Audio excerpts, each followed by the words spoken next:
Fungua macho. Wakati ulikuwa umefunga macho, kuna kitu nilikuwa ninakifanya. Nani anaweza kufikiria ni kitu gani ambacho nilikuwa nafanya wakati ulikuwa umefunga macho? Nilikuwa huyu hakuna kitu anaweza kufikiria, kwa sababu ananiambia alikuwa haoni. Mtu katika hadithi yetu siku hii ya leo aliishi katika giza, kwa sababu yeye hakuwa na uwezo wa kuona. Jina lake alikuwa akiitwa Bartimayo, mwana wa Timayo. Aliishi katika mji wa Yeriko. Kila siku watu wake walimpeleka kando ya barabara ili aombe sadaka. Maana siku zile si kama siku hizi. Siku zile vipofu hawakuruhusiwa kufanya kazi. Hivyo mtu huyu aliishi kwa kutegemea sadaka za watu kando ya barabara katika mji wa Yeriko. Maisha ya taabu kweli yaliyompata bwana huyu kwa jina Bartimayo. Watu wangekuja katika ile barabara na watu wangemwambia mambo mengi yaliyokuwa yanaendelea katika Yeriko, kwa sababu yeye hakuwa na uwezo wa kuona. Ukiwa hauoni, unakaa tu katika giza. Ni jambo linalosumbua tu sana kukaa katika giza, hauoni chochote. Unajua, mimi na wewe tuko na shida ambayo imepita hata kukaa katika giza, katika kutoona kwa macho. Shida hiyo inaitwa dhambi. Je, unajua dhambi ni nini? Dhambi ni yale mambo ambayo tunafikiria, tunasema ama tunafanya ambayo hayampendezi Mungu. Wavulana, wasichana, hebu nitajieni mambo ambao wavulana, wasichana wanafanya ambayo ni dhambi. Nyosha mkono uniambie. Moja. Yes? Kudanganya. Wavulana, wasichana wanadanganya. Na wewe hapo wanasengenya, unasikia wakimsema mwenzao, wanamtaja vibaya vibaya. Yes? Fanya nini? Kuibiana vitu. Nani hapa ashaibiwa kitu chake? Hebu nione kama ushaibiwa vitu vyako. Hebu nyosha mkono. Kuondoka kuibia vitu vyako, pole sana. Kuibiana ni dhambi. Na wewe hapa utamani vitu vya watu. Siku nyingine nilisikia watu wengine wanasema, wameona gari inapita hapo hivyo, wanasema gari ya baba, gari ya babangu. Hata wengine wavulana wawili wanapita hivyo, wanaona gari ya ghorofa. Hii yangu hii. Vitu vya wenyewe wanavita vyao. Kutamani. Rafiki wewe hapo, kutusiana, wanatukanana, wanaitana majina machafu. Na wewe hapo kuoneana wivu. Eti mwenzako akiwa anasifiwa, wewe unamuonea wivu, unasema kione. Unaona? Kupigana na ati umeenda tabia mbaya. Nini hiyo? Wanacheka hawajui waambie. Tabia mbaya nini? Hawa watoto hawajui tabia mbaya. Hebu waambie. Ndio maana wanacheka. Hawajui hawa. Tuambie, tabia mbaya nini? Nasema kufanyia mtoto wa baba na mama.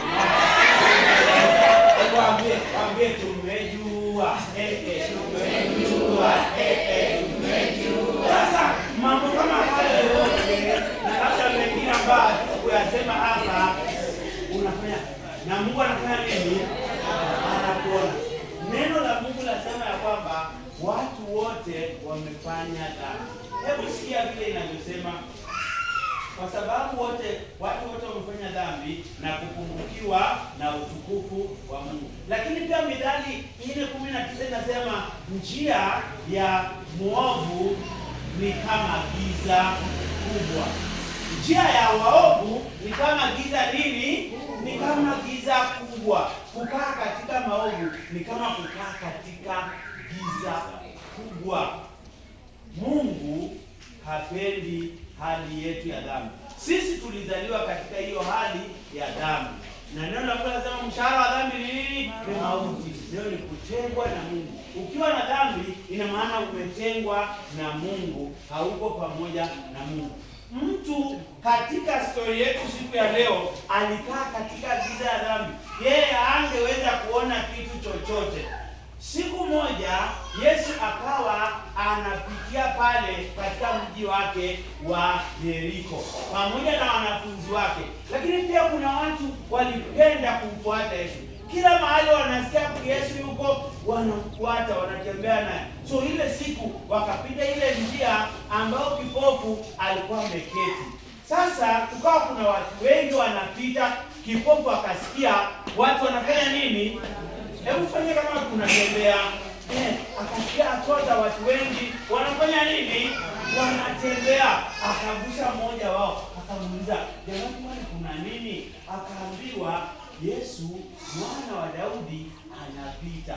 Aliposikia ni Yesu mwana wa Daudi na kuna mtu alikuwa ameshamwambia vile Yesu anasaidia wagonjwa, anaponya watu, akasema, huyu ndio nilisikia kwamba anaponya watu. Basi mara hiyo hiyo akaanza kupiga kelele, "Yesu mwana wa Daudi, nihurumie." Sasa wale watu waliokuwa wanapita wanaongoza ile njia wakamwambia, "Wewe kipofu, nyamaza, unampigia mwalimu kelele." Hebu sema vile walimwambia.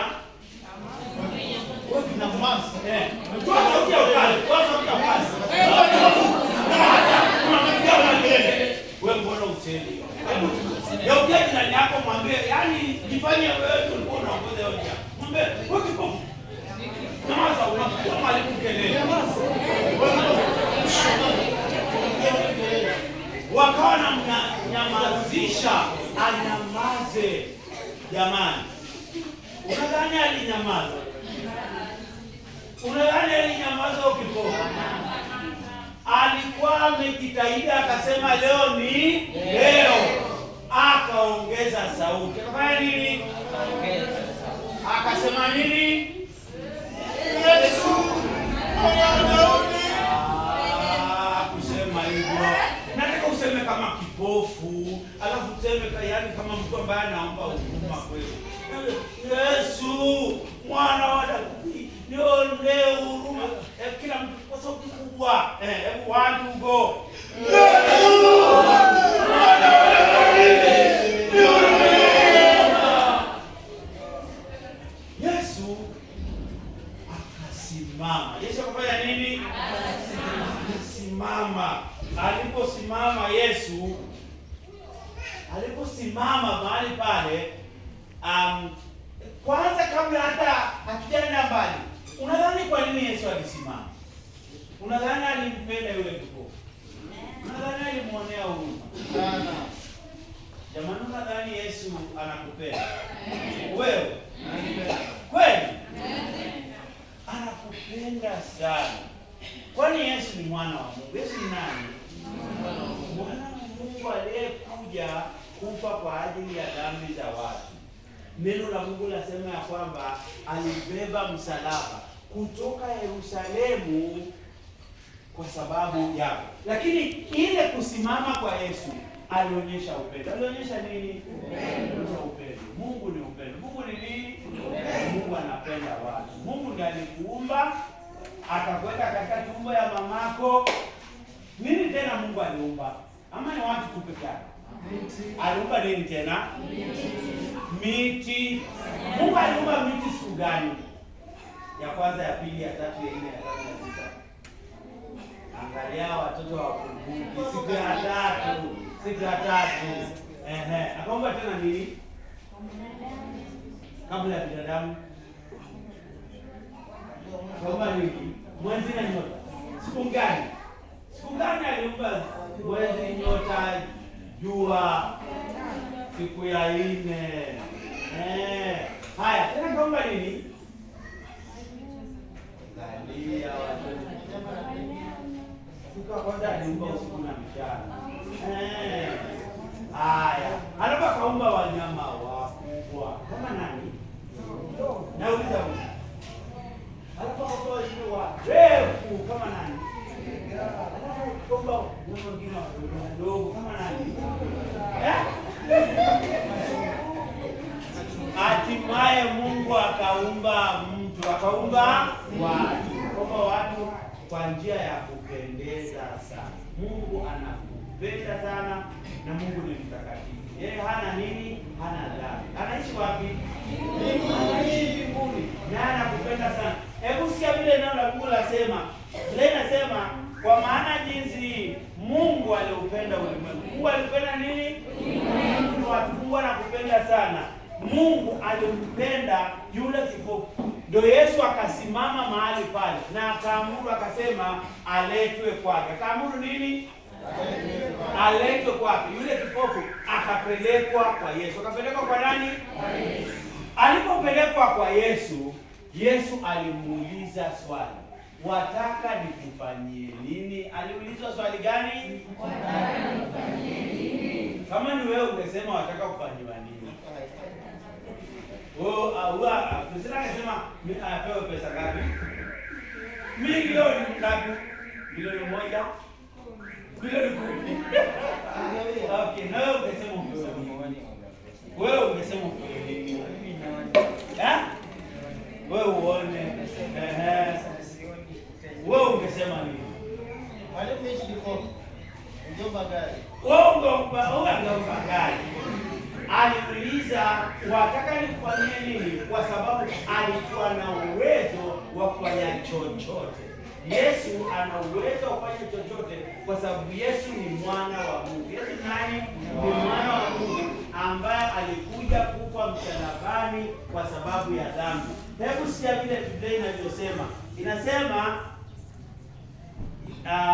he has rescued us from the dominion of darkness and brought us into the kingdom of the Son he loves, in whom we have redemption, the forgiveness of sins. Yesu Kristo ametukomboa kutoka kwa giza, kutoka kwa utawala wa giza, akatuleta katika ufalme wa mwana wake.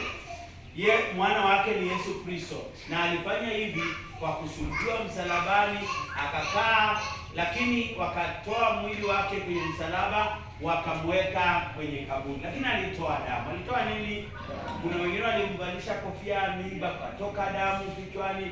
Mwingine akamfanyia nini hapa hivi? Akamfanyia nini hapa? Akamchoma mkuki, kukatoka nini? Damu. Biblia inasema pasipo kumwaga damu hakuna ondoleo la dhambi. Hiyo ni Waebrania mlango wa 9 mstari wa 22, ile sehemu ya kwanza. Yesu akatoa damu. Alifanya hiyo kwa hiari. Alifanya hivyo kwa nini?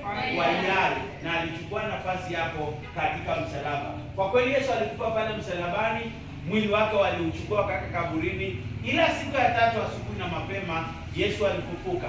Hivi yuko wapi Yesu? Yuko mbinguni. Yuko mbinguni na atarudi tena. Atarudi tena kuja kuokoa watu, lakini atakuja kuwachukua wale ambao wameokoka. Kipofu akasema yeye anataka kufanya nini? Anataka kuona. Yesu akamwambia upewe kuona. Kama ni wewe kipofu ungefanya nini? Amesema tu upewe kuona. Wewe ungefanya nini? Mimi najaribu tu kufikiria, yule kipofu alijaribu kufungua kajicho kake kamoja ili aone kama katakafunguka, akang'ang'ana, lakini moja kwa moja macho yake yakafunguka, akaona tena. Hebu mpigie Bwana Yesu makofi. Akawa tena anaona, akasema naona. Akasema nini? Naona. Akasema nini? Naona. Nani alisema kama wewe? Akasema naona. Akasema nini? Naona. Naona. Unadhani nani alimuona kwanza? Yesu. Alimuona Yesu wa kwanza. Alifurahi yule kipofu mpaka akafanya nini? Akaruka. wakamsifu Mungu, na wale watu waliokuwa pale nao wakamtukuza Mungu sana.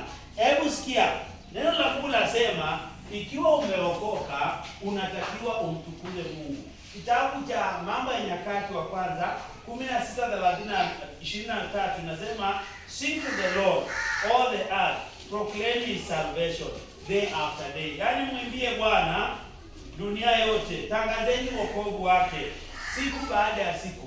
Mungu anataka wewe ambao umempokea Yesu kama mwokozi wako utangaze matendo ya Mungu. Yale ambayo Mungu yaani huu mshuhuda, unashuhudia watu matendo ya Mungu. Usinyamaze, waambie watu yale Mungu amekutendea, kwa sababu hivi ndivyo Mungu anavyotaka. Lakini kama wewe hujampokea Yesu kama mwokozi wa maisha yako, neno la Mungu lasema katika kitabu cha Matendo ya Mitume 16:31, umwamini Bwana Yesu nawe utaokoka. Kumwamini Bwana Yesu ina maana tatu. Moja, ukubali wewe umwenye dhambi. Pili, waamini aliposulubiwa Yesu msalabani ilifanyika kwa ajili yako. Lakini pia ya tatu, uchague kuanzia leo, mimi nitamtii Mungu, nitaishi maisha ya kumtii Mungu. Napenda kila mmoja ufunge macho yako, unamisha uso wako, ufunge macho yako. Uko mtoto mtiifu tu. Inamisha uso wako tu vizuri, funga macho vizuri. Asante. Ikiwa umefunga macho yako hivyo, uko hapo unasema, mwalimu, mimi sijawahi kumwamini Bwana Yesu. Ninapenda kumwamini Bwana Yesu. Napenda kuokoka ili na mimi siku ya mwisho nikazione mbingu. Nionyeshe kwa ishara ya kuinua mkono wako wa kuume. Inua tu hivi na urudisha. Asante, nimeona huo. Nani mwingine? Asante, nimeona. Kuna mwingine? Nimeona huo. Nimeona. Rudisha. Nimeona. Rudisha vizuri. Sasa inua uso wako, fungua macho yako, niangalie. Kila mtu inua uso wako, niangalie. Jamani, ikiwa unyoosha mkono wako unionyesha kwamba unapenda kumwamini Bwana Yesu akuokoe, uokoke.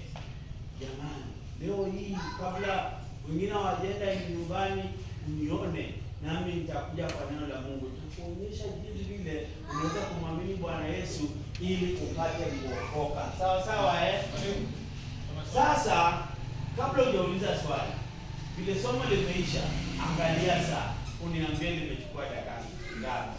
Alafu sasa uniulize hilo swali lingine. Anza hapo. Maana sasa tunaanza. Mwanga ngapi? Huyu anasema 17. Sijui wengine. 17. Okay, vizuri. Inapaswa kuchukua between 15 and 20 minutes. Tumeelewana Jamani, umefurahia kama mtoto? Umefurahia kama mtoto? Sasa ina maana ya kwamba watoto wako unaowafunza wanapaswa wafurahie, wala wasiboeke, lakini wafurahie. Inategemea na wewe utakavyofundisha hilo somo. Sawa? Sawa. Uliza ile swali lako ndio tuangalia ile maswali yangu.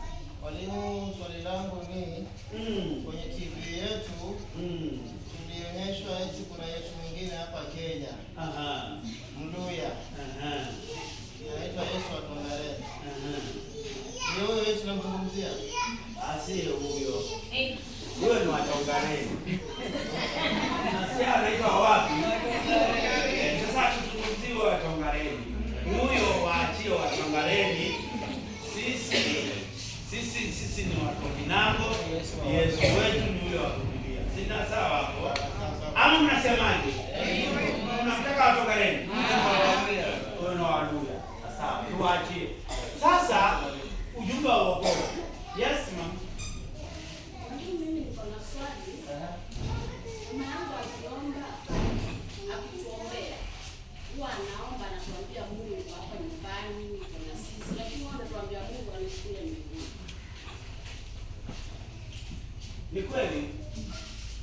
kweli. Mamako hajakosea kwamba Mungu yuko hapa, lakini pia mimi sijakosea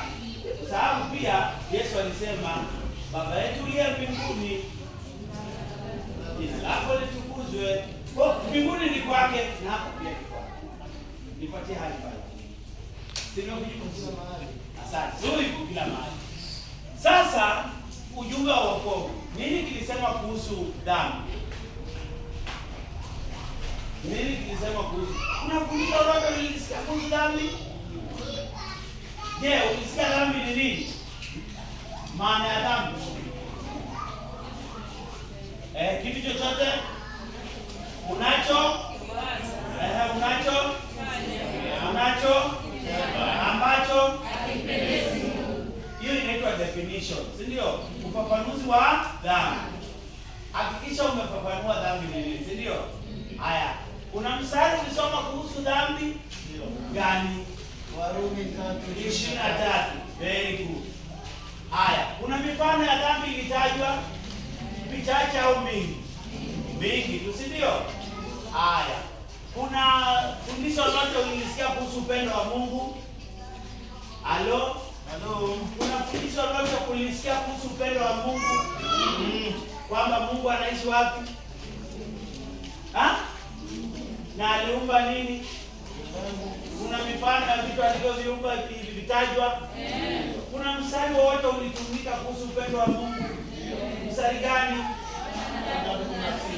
Very good. Haya, kuhusu Yesu Kristo. Ulisikia fundisho lolote kuhusu Yesu Kristo?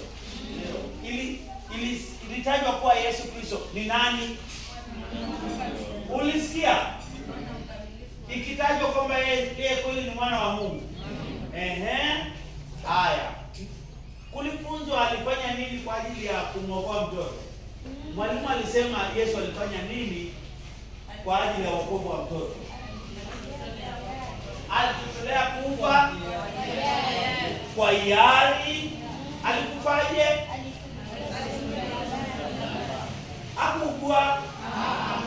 Hakupigwa na wakora. Alikufa kifo cha aina gani? Msalabani. Walimfanyia nini hao watu? Alikongelea msalabani. Wapi? Mikononi. Na wapi? Ulitoka nini? Kuna mstari ulisoma kuhusu hayo. Kitabu gani? Waebrania mlango wa 9:22.